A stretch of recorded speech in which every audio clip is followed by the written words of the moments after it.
Welcome, everybody. Good morning. This is the latest in our series, the Berkeley Global Leaders in Diversity and Inclusion Speaker Series. We've been very proud to present this event over the last several months, and it's been a wonderful series of conversations with leaders around the United States. So my name is Ramu Nagapan. I'm one of the assistant deans at Berkeley Global and UC Berkeley Extension. And let me also introduce my co-moderator, Jill Finlayson. Hi, I'm Jill Finlayson. I'm the director of the Edge in Tech initiative, which is for expanding diversity and gender equity in tech. And we're super excited to co-host this series where we can really look at ways to make workplaces more equitable. Great, thanks, Jill. And now I'd like to introduce our speaker and our guest today. We are incredibly fortunate to have Holli Martinez with us. Holli is a passionate lifetime advocate for diversity, inclusion, and equality. In 2007, she launched the Martinez Foundation dedicated to the professional development and retention of teachers of color in Washington State's Title I schools. In less than 5 years, Martinez Fellows had increased the diversity within the Seattle Public Schools teaching corps by 10%. Holli's advocacy and diversity is recognized by several notable organizations such as T-Mobile, the Hispanic National Bar Association, the Commission of Hispanic Affairs, University of Washington College of Education, University of Washington Bothell, and the University of Washington's Women's Center. Holli joined T-Mobile in February 2013 as the company's first director of diversity and inclusion. Holli is fervently committed to sustaining an inclusive workplace where all employees can thrive. Under her leadership, T-Mobile has embraced DE&I initiatives across the enterprise. Over 25,000 T-Mobile employees are members of 6 unique employee resource groups and 53 local DE&I chapters around the country.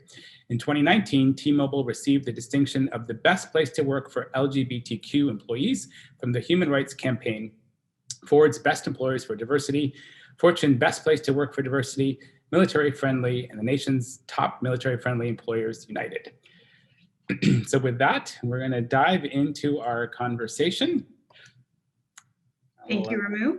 Yes. Excited to be here. Thank you for having me.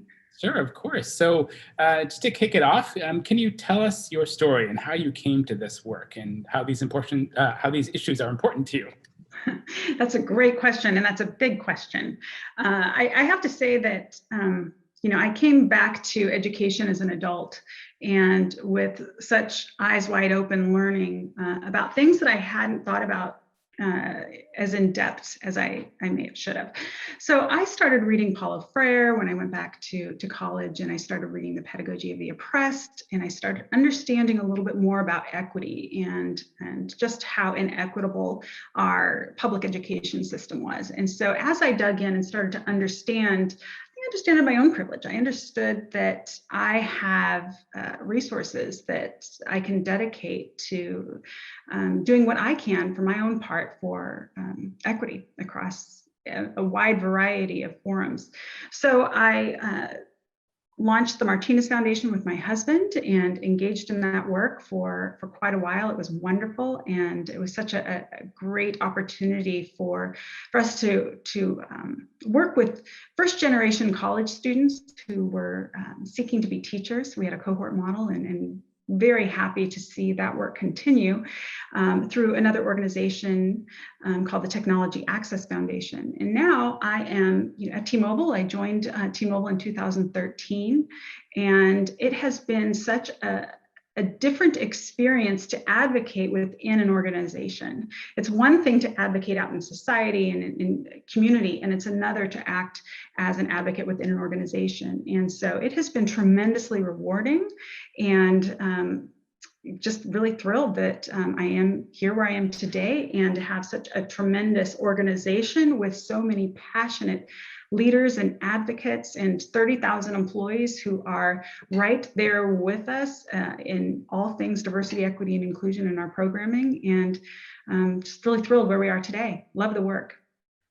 How did you transition from the Martinez Foundation, very focused on the students and kind of the pipeline for leadership in teaching STEM and other curriculum, to really focusing on how do you create a culture inside a company? What did you carry over from the prior job into the new job? Well, I think what I carried over is really the human experience, that you have to listen to people where they are and hear what their challenges are. One thing I learned or took so much from Paulo Freire is understanding the importance of creating space for others to advocate for themselves and use their voice, so not speaking for them. And so that ability to listen very carefully, and I brought that with me in hearing what employees needed. Now, the difference with working with higher ed institutions and also driving curriculum and driving the change in higher ed in teaching curriculum, et cetera, is very different. However, humanity is the same. And so when I came to T-Mobile, I learned to really look at the company culture and the company mission, the company values, looking at how I can streamline everything that we're doing or aiming to do, what we set out to do, because while the company had always been very diverse and inclusive, we didn't have formal programming. And so that's where I came in. So aligning everything to our company culture and values was the key element that really brought the success to where we are today, because you can't work against culture. It is what it is. You can understand your culture, you can do everything you can to understand what those opportunities are. However, you have to work with it and align everything you're doing to scale in that way. So tell us a little bit more about, how did this position come to be, since they didn't have one before, and how is the company then defining the role in diversity and inclusion? That's a really good question. I'm very thankful for our leaders have always seen the importance of diversity, equity, and inclusion. And while there was so much of a philosophy of we're naturally inclusive, we have a great culture, they realized that there needed to be someone truly, and they needed to invest in leading this work. And so they set aside a budget for me, and they set aside this role. And so I went through a long process of applying for this role. I was very interested in this role because I love to building the foundation, building something within a new organization. That was tremendously exciting to me. And to do this in the platform of equity and driving equity across an organization and making an impact in people's lives was very exciting.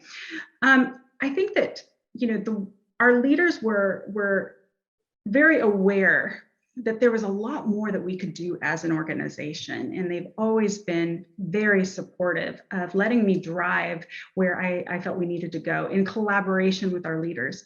Each one of our leaders, and we define leadership, very broadly. We look at a wide variety of people. It's not just our EVPs, it's our SVPs and our VPs across the entire organization who are leading teams where they are. And so understanding that each of us have to have a shared ownership and a shared responsibility in how we're bringing our culture and that sense of belonging and inclusion to life across the organization. And would you say you got some quick wins, or was it a very slow and gradual process? How did that your first year go? The first year, it was very exciting. It was a huge learning curve for me, but I truly felt so supported. One of the things that I did is work with our head of care at the time, and we looked at, and the reason why I went to care, our customer care organization, is because it was one of our largest organizations, and we had the largest number of employees under one roof. We had 17 call centers at the time and up to 1,000 employees in each of those call centers. So it was a great place to start.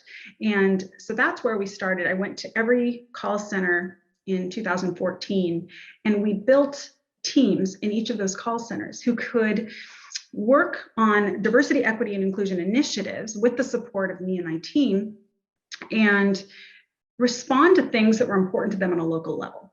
So when you have a call center in Charleston, the needs, the interests of the employees, the things that they're dealing with in their community is going to be very different from Tampa or Meridian, Idaho, or in Maine. So Mission, Texas, all over the United States, we have to look very contextually at what are the challenges that our employees are facing and how do they want to address it. So giving them the support, but also giving them the opportunity to advocate locally and customize their initiatives based on what they feel they need to accomplish in their community. Fantastic. One last question, and I'll pass it to Ramu. Would be, for other people who are just getting started, What is the first thing they have to think about in terms of understanding the landscape like you're talking about? So, and this is one of my favorite topics. I love to talk to people who are starting their journey in DE&I in a corporation. And it doesn't matter if you're with a big Fortune 40 company like T-Mobile, or if you're a small company, wherever you're starting, you have to understand what the challenges are to the business. You have to understand what the business pain points are and start there. You have to understand the culture. What are the culture pain points? What are the employee pain points? And that's where you start. Because in order to create something that is sustainable and scalable, you have to actually be solving a business or people pain point. You have to be able to drive things that are meaningful. And when you're starting something, it takes some initiative to get things going and to have a spark. But at the same time, you want to create something that is long lasting and sustainable. So you absolutely have to have that momentum, but at the same time, you have to see results. And so you have to deliver. And so by pointing your actions to things that are very specific pain points, and I say start small, and then you can get some momentum from there. Thanks. Sure. All right, so switching gears a little bit, Holli, your tenure at T-Mobile has been a pretty long one, so you've seen lots of changes. So we're curious to know, you've been through a large merger. How did you leverage DE&I through that merger? This last year and a half, 2 years has been more challenging than anyone would have imagined. When you think about merging two large companies, that is challenging in and of itself. And then you add a pandemic on top of it. It truly presented more challenges than we had anticipated.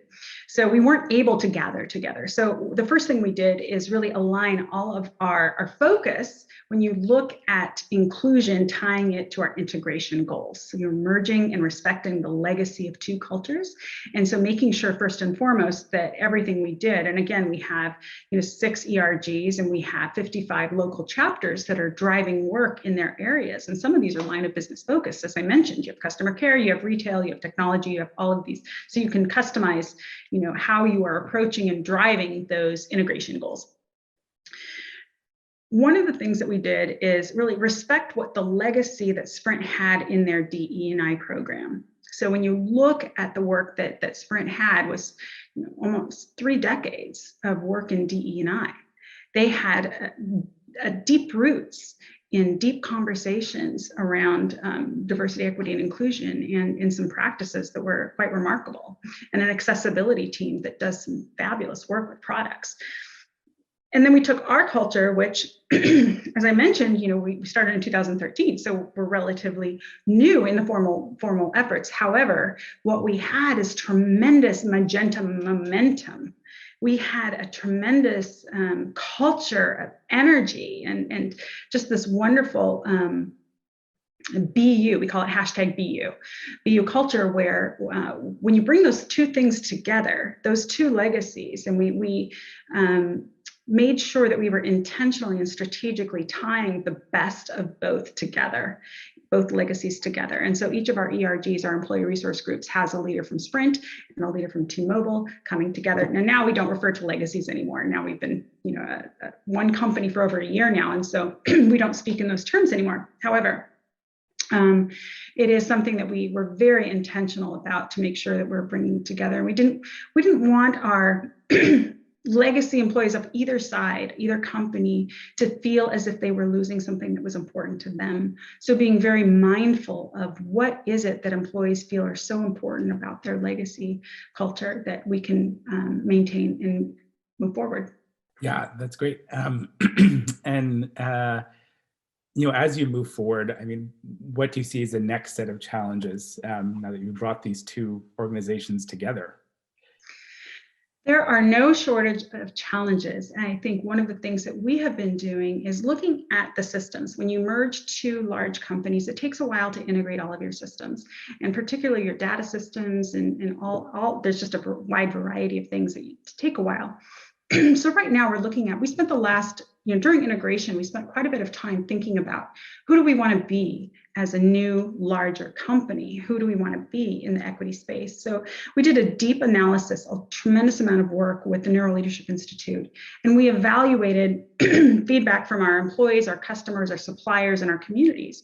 And what are the opportunities that we have to do better, to do the best that we can as a new combined company with larger resources, and how can we scale that? So we spent a lot of time seeking feedback, and now we've incorporated that feedback into a 5-year plan and roadmap and strategies that are driving the right priorities, habits, and systems, and embedding DE&I in every single thing we do. And I think that's the big challenge, is not seeing diversity, equity, and inclusion as a standalone, but embedding it, not thinking of it as an add-on, but what is the expectation of leadership? Of course, the expectation of leadership is to create a sense of belonging.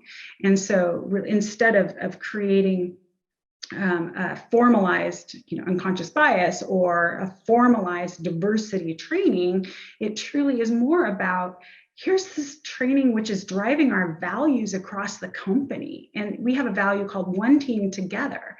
And how are we driving that value across the company organically in a way that everyone is learning how to create psychological safety, create a sense of belonging for people across not only in their own life with introspection, but for their teams. And then looking beyond as leaders, what can we do within the systems and everything that we influence across the company? So that's where we're looking at. And I think that when, that's where the depth will come in. And it feels so slow sometimes. And but this is deep work, and it takes time, and it takes time to do it right. Yeah, can you share a little bit more? So one of the values is One Team Together. What are some of the other values?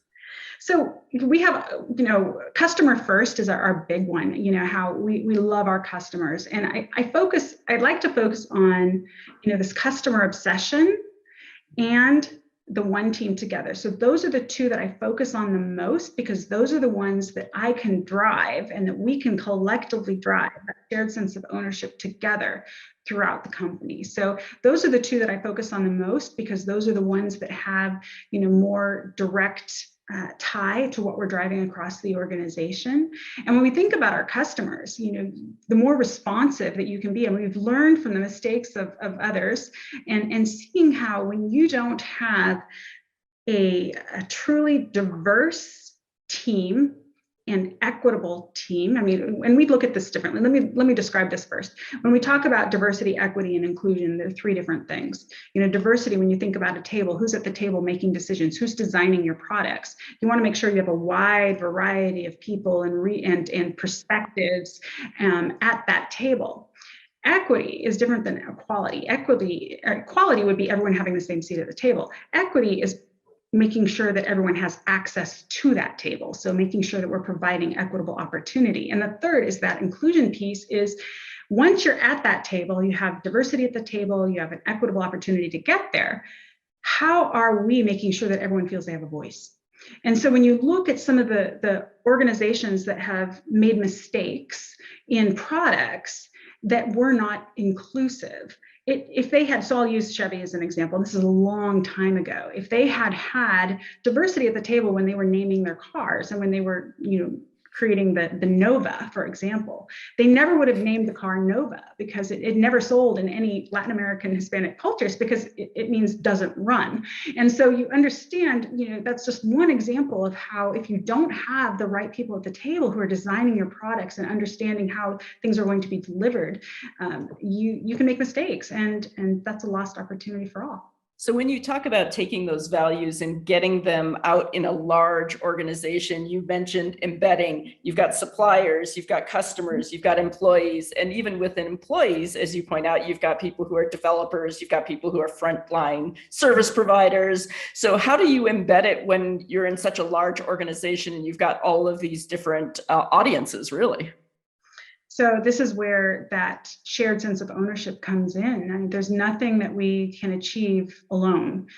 Everything that we do in diversity, equity, inclusion, and we know this as a core factor of life, everything we do is reliant upon others and influencing. And so what I'm so thankful for is the fact that our leaders across the company have embraced this. And we have different lines of business who have developed some wonderful things to address the challenges they have. We have procurement, which has a wonderful, they're doing so much work in the supplier diversity space. And then we have also, they are looking, so they've just created one program that is called Next Tech. I'm dyslexic, so I sometimes I say tech next tech, and this is designed to it's a pipeline initiative where they're working with other carriers and other companies and designing a pipeline initiative to create more opportunities for 5G technicians. We're solving a need that we have in the business, but also creating opportunities for diverse populations and underrepresented talent to gain more education, training, have a wonderful, viable job and career. And so that's just one example. But, you know, when I talk about context, that's where this comes to life. And when each of us are examining, you know, as I mentioned before, there's a personal element to diversity, equity, and inclusion that cannot be delegated. Each of us need to have that introspection and be able to understand where is it that I need to dig in. Okay, that's one thing. The second thing is with your teams, right? And so how are we creating that sense of belonging and inclusion with our teams? But the third thing is, this is the key to your question. Looking across the entire organization in everything that we touch and influence with a new lens. It's like putting on a set of glasses. It's a new lens that we look through to see where are the opportunities for us to drive this work deeper in every single thing we touch. And that's where, I mean, I'm not going to have ideas on that. I mean, this is where it's so important to leverage the strengths and skills and experiences of everyone, because when you have our technology team, they know their pain points. All we're doing is increasing their lens and giving them tools to increase their lens, which they can apply to their own lines of business. And I think that's the interesting thing about this work, is that we don't own anything, yet we influence everything. And that's the key to it, in understanding that it's that shared sense of partnership and ownership, and that everyone has to see for themselves the opportunities that they have at their fingertips and with everything they touch and influence across the company. So that's how you scale. So really creating both the expectation, the accountability, but also the celebration, it sounds like, celebrating the people who come up with these really innovative approaches. Yes, and we have a couple different things that we're putting into place. We have a diversity award that we're putting into place. And one thing that's really interesting that we have done is, throughout the merger, we signed 2 memorandum of understanding with civil rights organizations. And so we have an external diversity council that we meet with quite often. And this is where we're able to leverage some of the wonderful advocates in our communities to hear what has worked, what have they seen do well, and we can support them in their efforts in their communities and scale. So it's a great way for us to have that accountability that you speak of. And when we think about diversity, equity, and inclusion, you know, our work, you know, we present to the board, we present to our external diversity council, we present to our senior leadership team, we report out our progress to all employees through our intranet. And so it's important for us to have that shared sense of accountability and transparency wherever we can, and understanding that, you know, what we reward, what we measure, those things are truly what is accomplished across the business, and creating that culture of rewarding inclusive behavior. Well, you touched on something that is obviously a big issue with Black Lives Matter, with a lot of the Asian violence. There's been a lot of devastating events this year and over the past couple of years, really. How do you build cohesion and promote change when you've got this increasing polarization that's going on?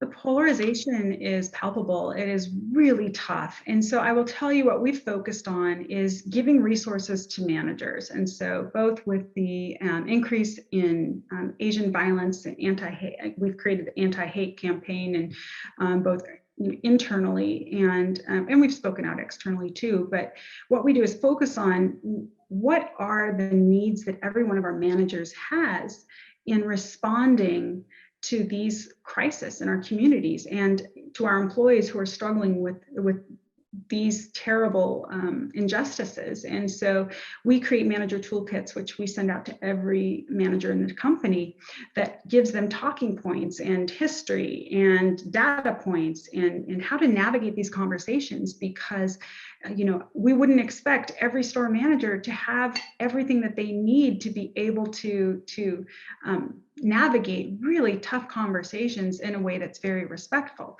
And you have on both sides. I mean, there's just no end to the pressure because everyone has a different perspective.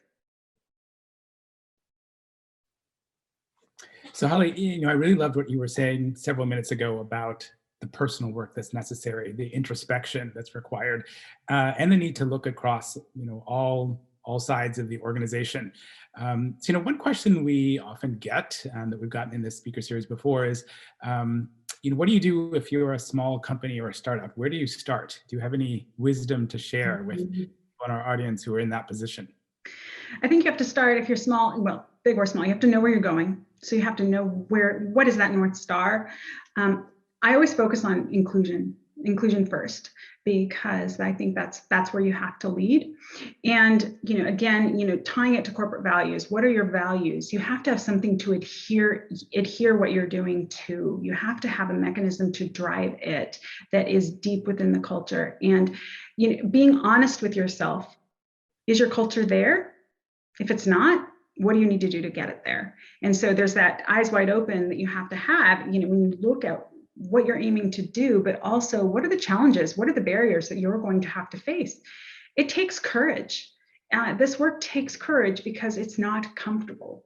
The whole idea of advocacy within an organization is that in order to create change, there has to be tension points.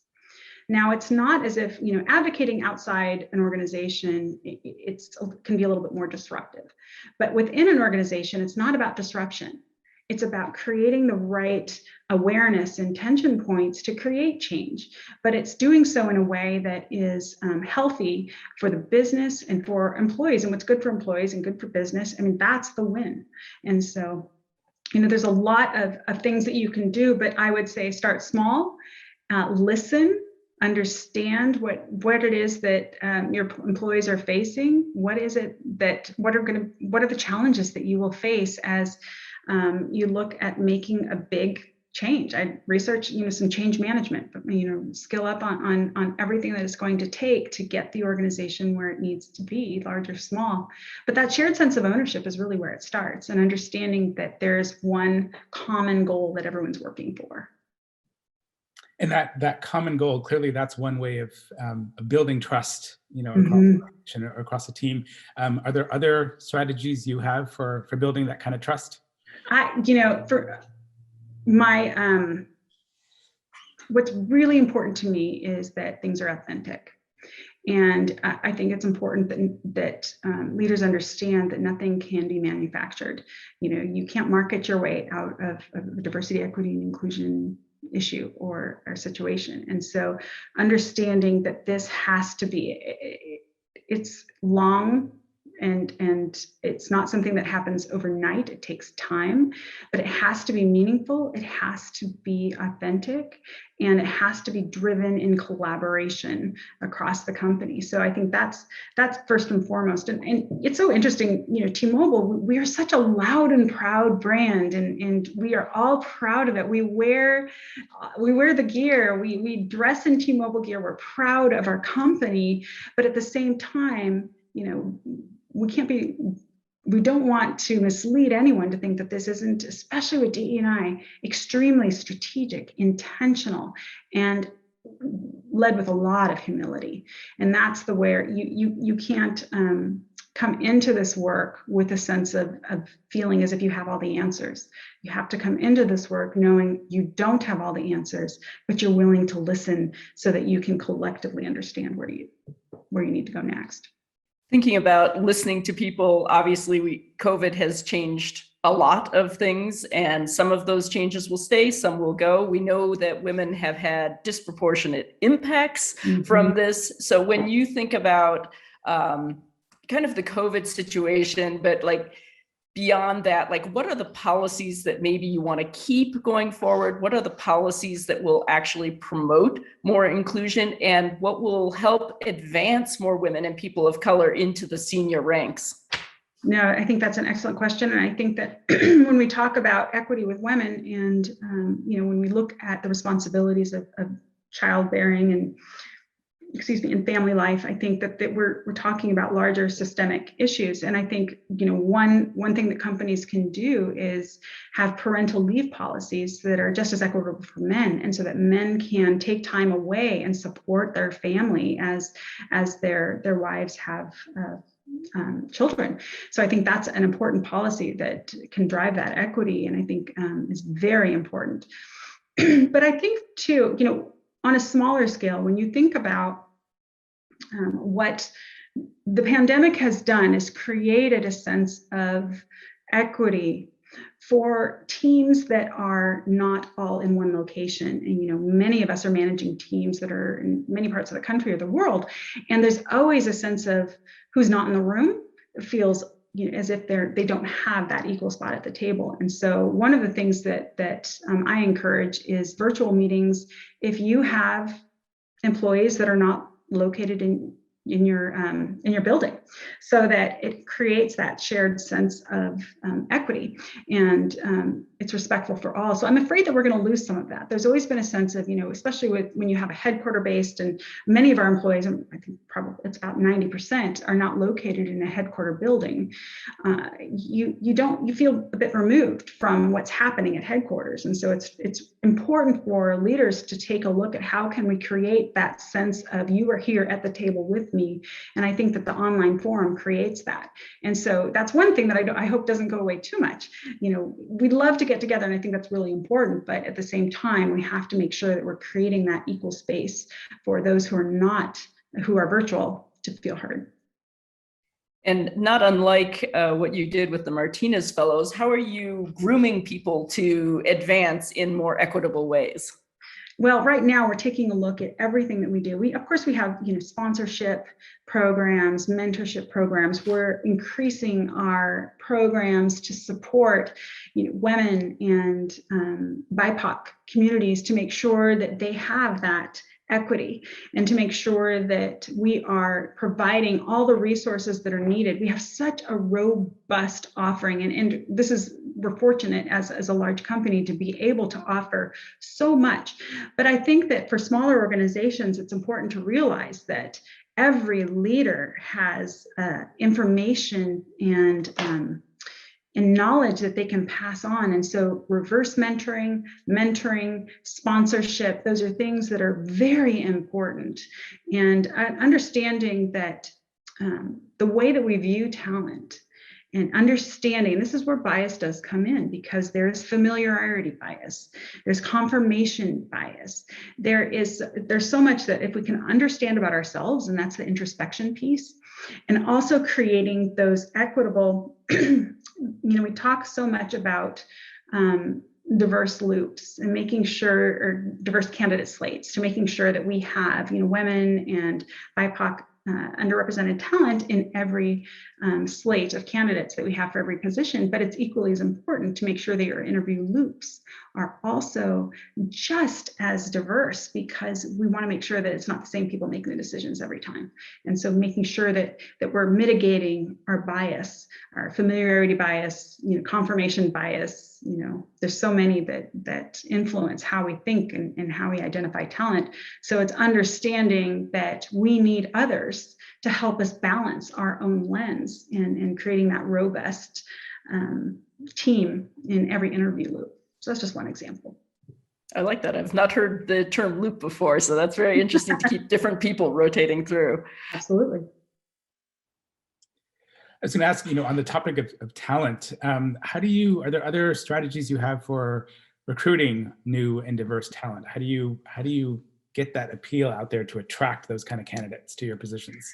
So I think that there's two ways that companies are approaching diversity right now, and kind of the war on talent that we're seeing, which is just tremendous right now. Right? There's such a competition for talent. It's really hard to keep and retain and acquire talent. So I think that we're of course focused on looking at every one of our systems and where can we pull in, what are the, everyone wants to look at HBCUs, which is very important, but there's other things too, to look at our professional communities, when we talk to our legal team, we look at what are the organizations that they're a part of, same with our, other parts of the business, but this is not something you can hire your way out of.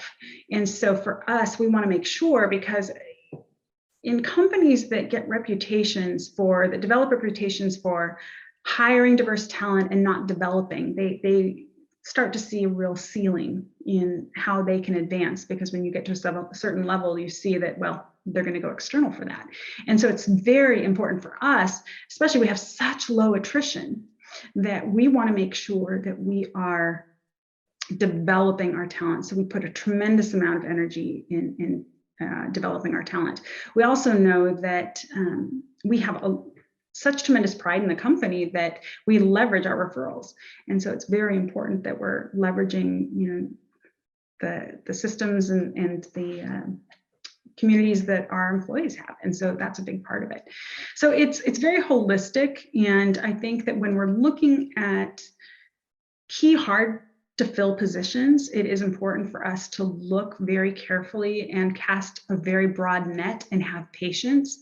I think one of the biases that can get in the way with hiring diverse talent is expedience bias, because we want to hire now, and many companies are afraid they'll lose that requisition if they don't hire quickly. But we know we need to take our time and we need to cast a wide net. And so making sure that you have made that intentional decision to cast to really take your time and make sure that you are going everywhere you can for talent. So it takes time.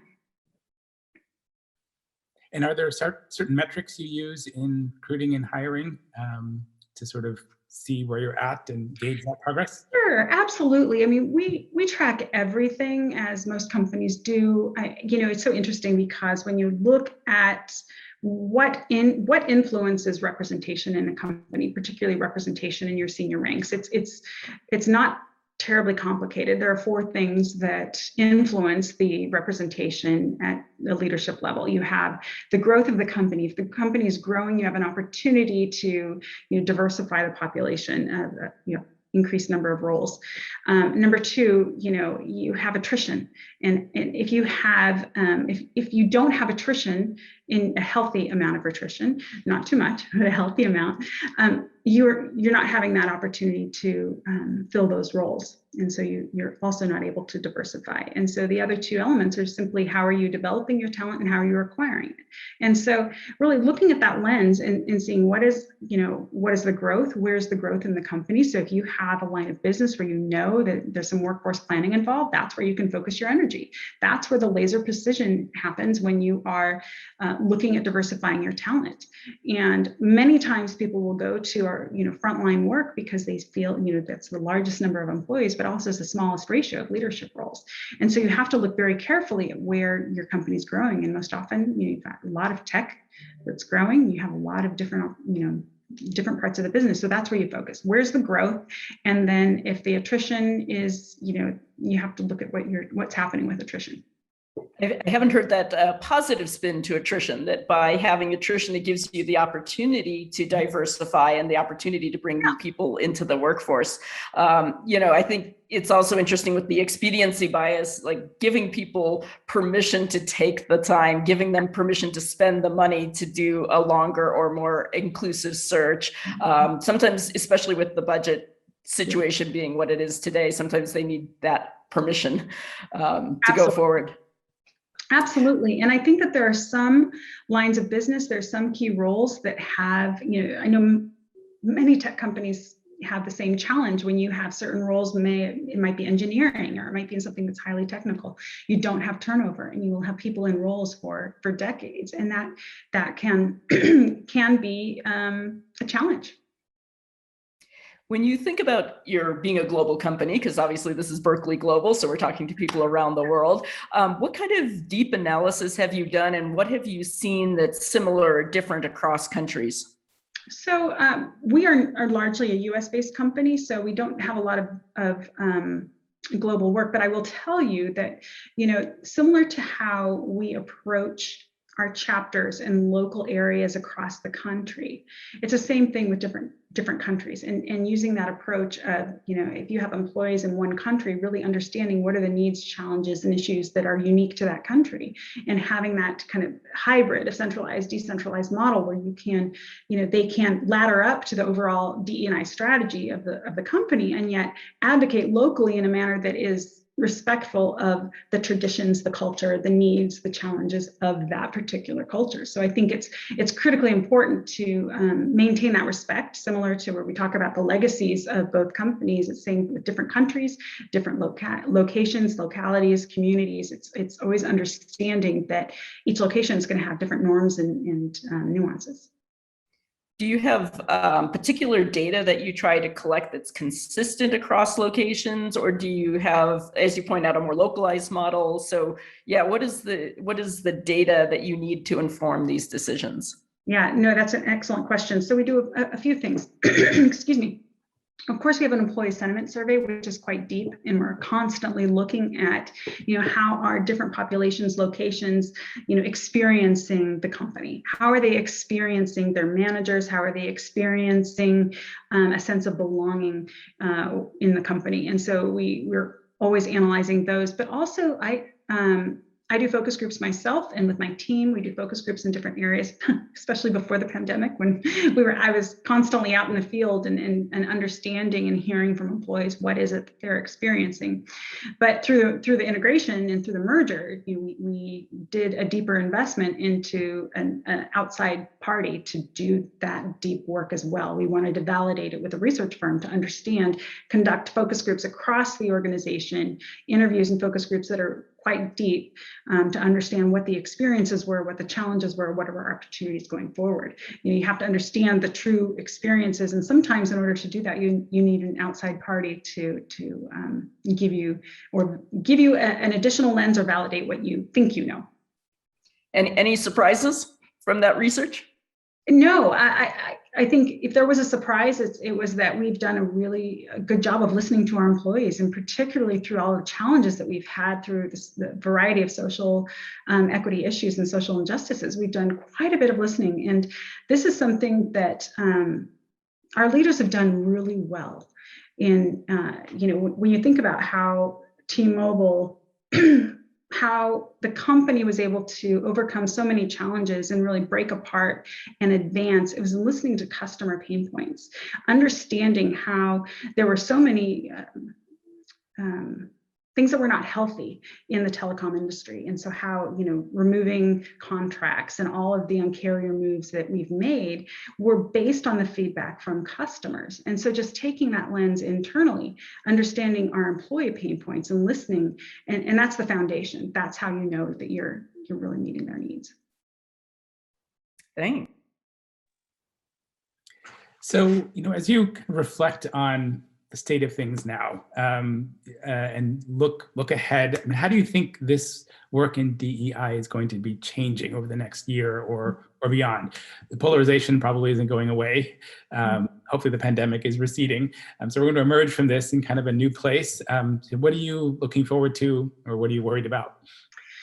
What I'm worried about is the fact that I think many companies are being reactive right now. And I'm seeing companies across the entire United States right now doubling down on DE&I, which is wonderful that this has, especially, the social unrest and social injustices, racial injustices have created a sense of urgency for companies to do something to address it. But I see a sense of carelessness it takes time. And I think we have to be very careful not to be reactive, but be truly strategic and thoughtful. And, I am concerned that in a year or two, we're going to see many of the DE&I initiatives, the newer ones, fail. because I think that this work is not something that you can't throw money at it. You can't throw marketing at it. It has to be truly, as I said before, very authentic, in line with culture. And it has to be something that it takes time, and it has to have a deep shared sense of ownership. So it takes time to do it right. And so I am concerned that this is going to create a backlash for the DE&I work that we're doing collectively across the country.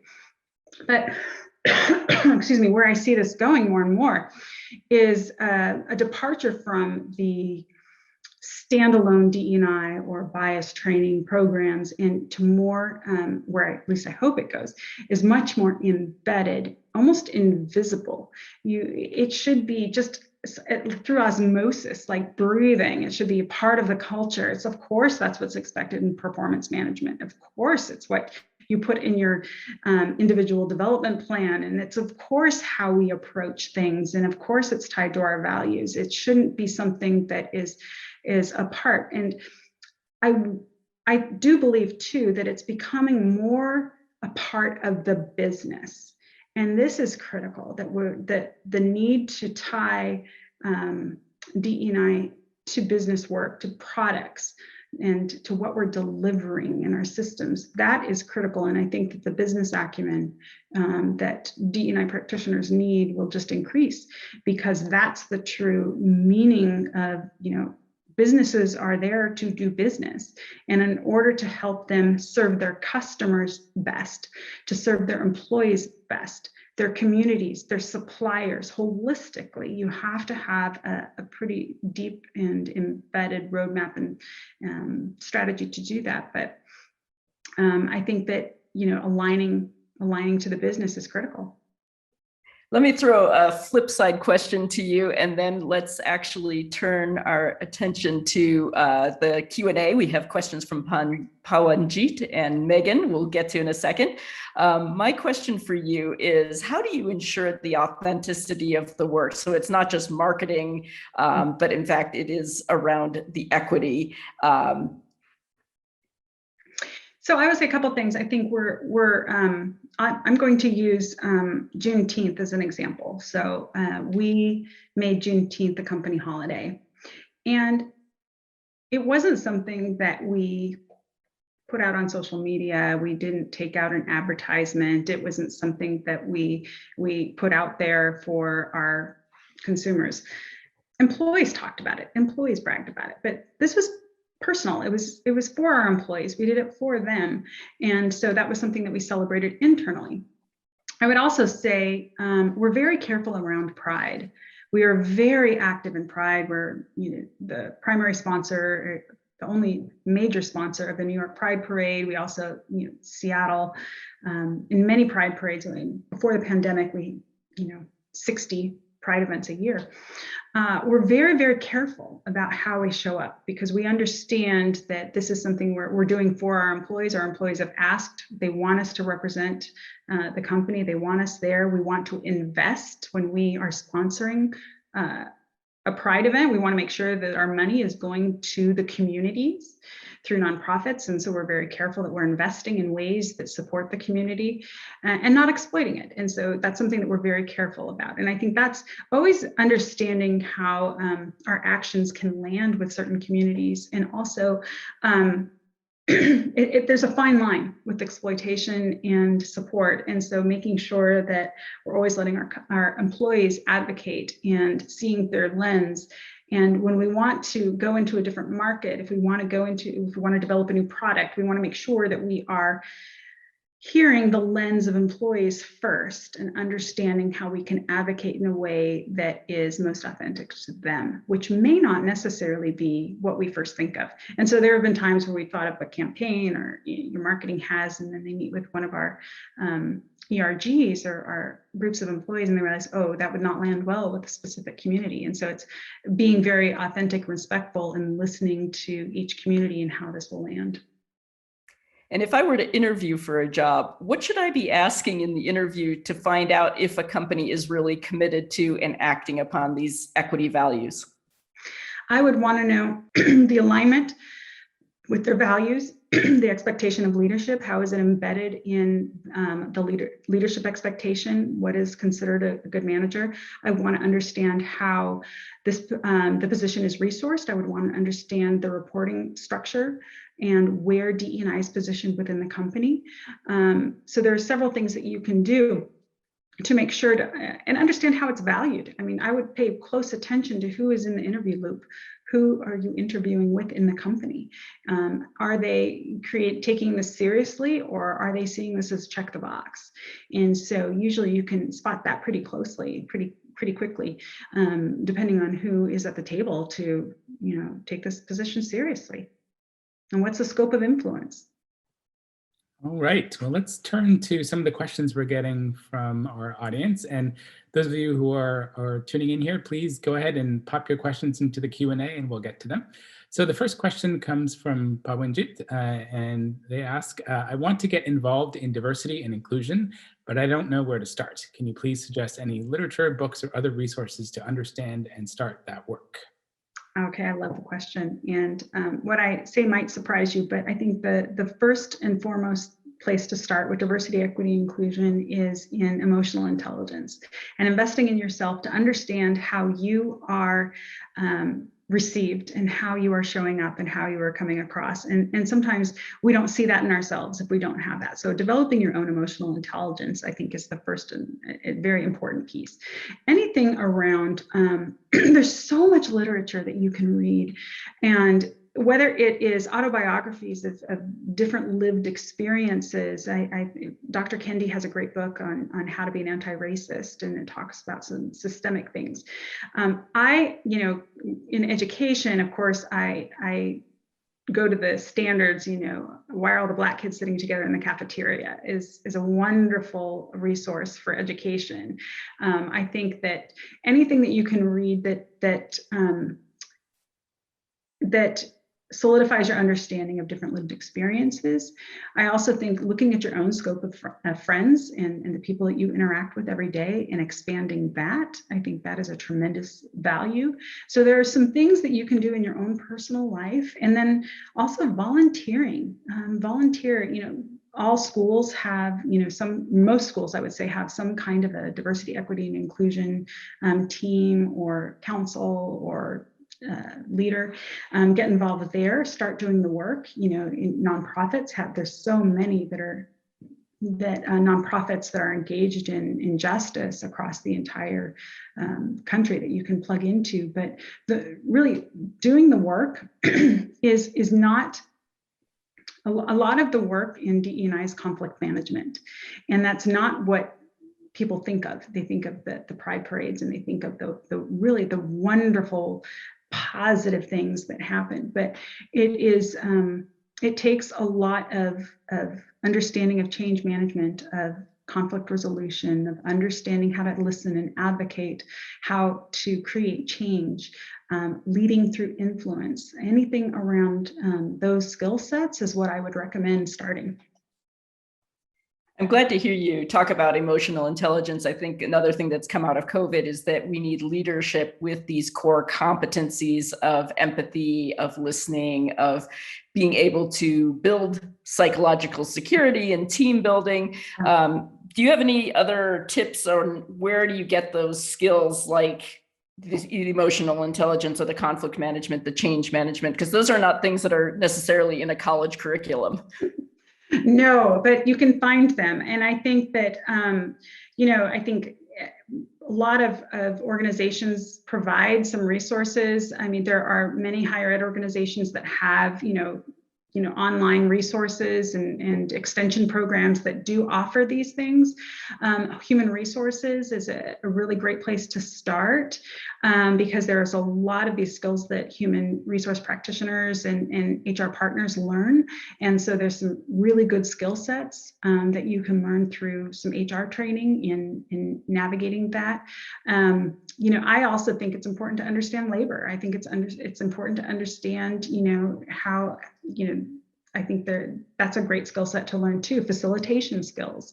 Those are all sorts of things that you can learn. And I think there's so much available now. I mean, with between YouTube and books and resources and extension programs like this, there's no shortage of ways that you can learn any subject that you're interested in.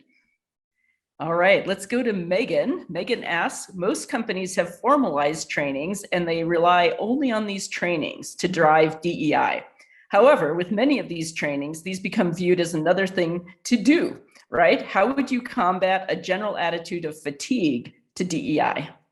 There is so much fatigue right now around DE&I, and I understand that, and I'm very respectful of it. And I think that's where we don't call our DE&I training. We call it one team together because that's the value that we're driving. We're driving our values across the company. And I think that's where you have to look at it. This isn't just a standalone. It truly is embedded, and it's tough because I think that you always have employees who are going to be offended when you use the word diversity, and you're always going to have employees who say you're never, whatever you do is never enough.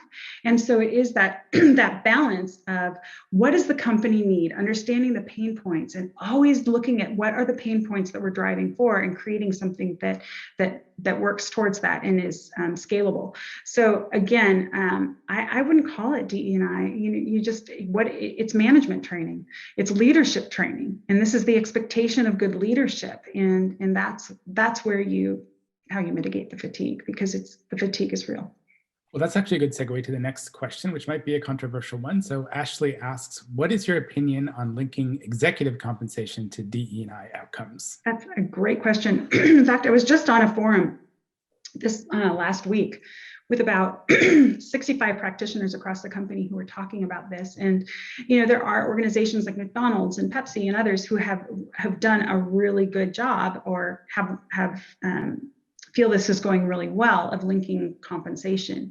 Usually when we're talking about linking compensation to DE&I outcomes, we're talking about a small part of the STIP or an LTIP of executive compensation to either a tangible goal, as if 2% increase in women at the executive ranks, or 2% increase in BIPOC at the executive ranks.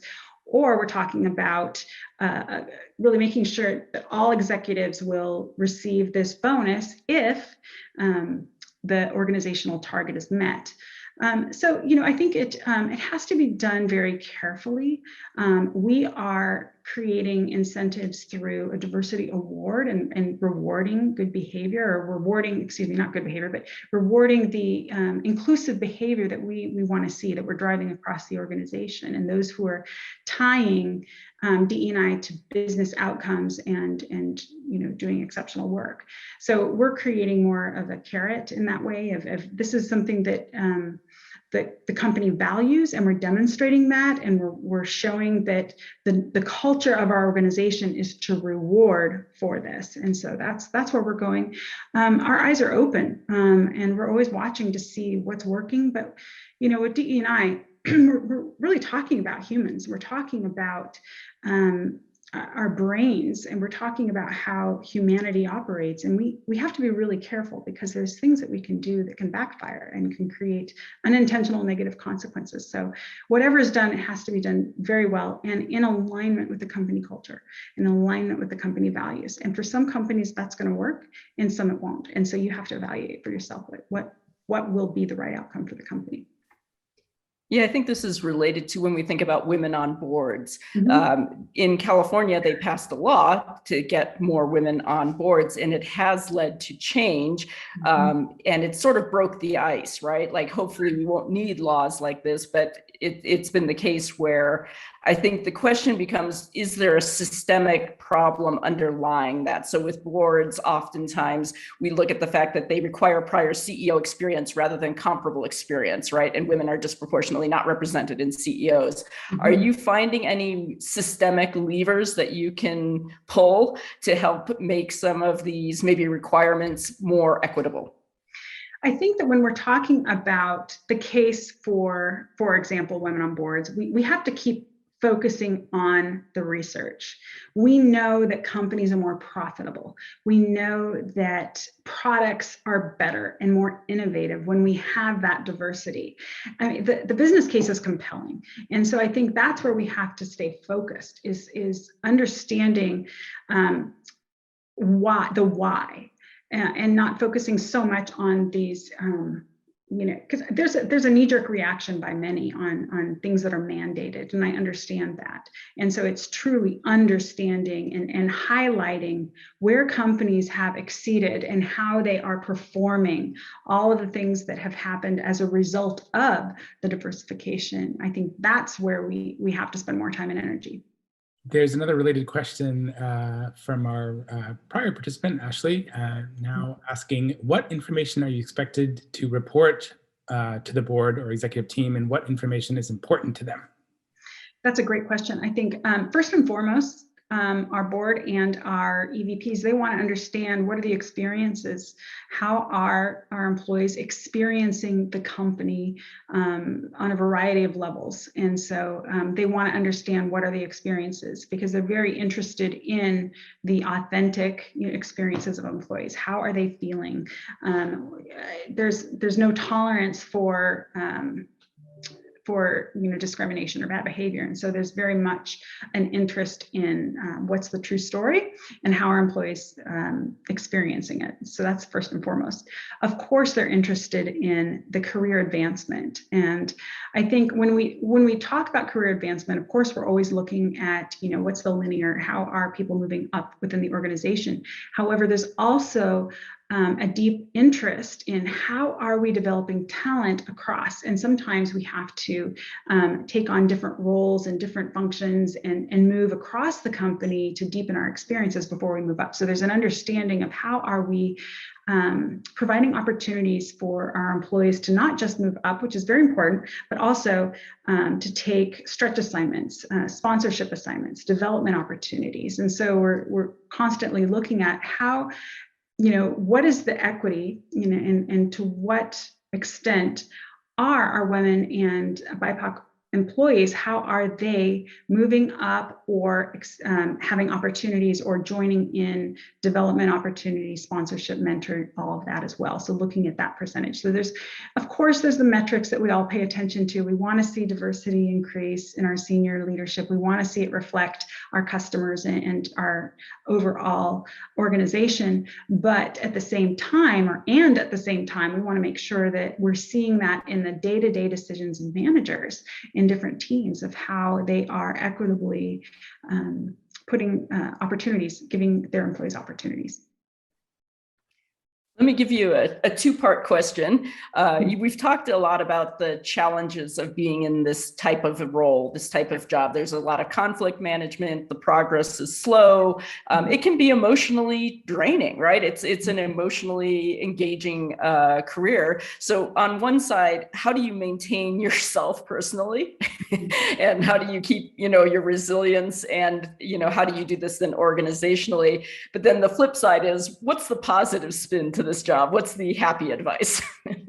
No, I think that's an excellent question. And I think that I hear so many people come to me looking at starting this career, and the first words out of their mouth is, I'm so passionate about this. And of course we're passionate. We're passionate about the human experience and seeing, people thrive and grow and have that equity. But it is emotionally draining, and self-care is very important. And so understanding what your boundaries need to be, you need to have a firm set of boundaries for yourself, and understanding what are the non-negotiables that you need to take care of yourself, whether it's you need to, take time for your family from this time to this time, or whatever it is that's protected is very important. Understanding what you need to do, and I think this is a challenge for all leaders, no matter what line of work you're in, understanding what you need to do to regenerate yourself, to rejuvenate yourself, to re-energize yourself. Because as leaders, we're constantly giving, and we're constantly that source of energy for our teams and for the work. And we have to dig in deep and understand what is it that energizes us. And I can speak, personally that this last year has been very challenging with the pandemic and with the social injustice, the racial injustices that have happened, and the heavy burden that has on all of us as practitioners, that I've had to download additional meditation apps. And I think that there's some things that each of us need to do to understand what is it that we need to take care of ourselves. Put your own oxygen mask on first. And I think that that's critically important. But the other thing that I think is important is to have a peer or a mentor, either inside the company or external, that you can go to and have that safe place to vent and to hold each other accountable to the honest truth about this work and where it's hard and how to really energize yourself. So I think it's important to have that safe space where you can talk through some of the challenges that you're facing. But it's great work. I had one sort of related question for the students in our audience.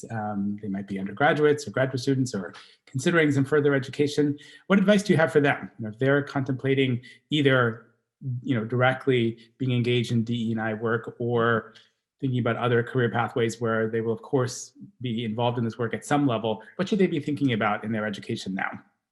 So I will say this, I think that this work is growing. This industry of DE&I is growing. And so there are job opportunities out there. And I would say, number one, passion alone is table stakes. You need the passion, that's very important, and understand what drives you and what you want to influence.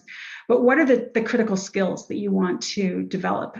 For some, I think analytics is going to be a deep area of expertise going forward. How are we measuring our impact? And so I think that's one area that I'd like to see more growth in. And the same with business acumen, and how are you tying things to product development?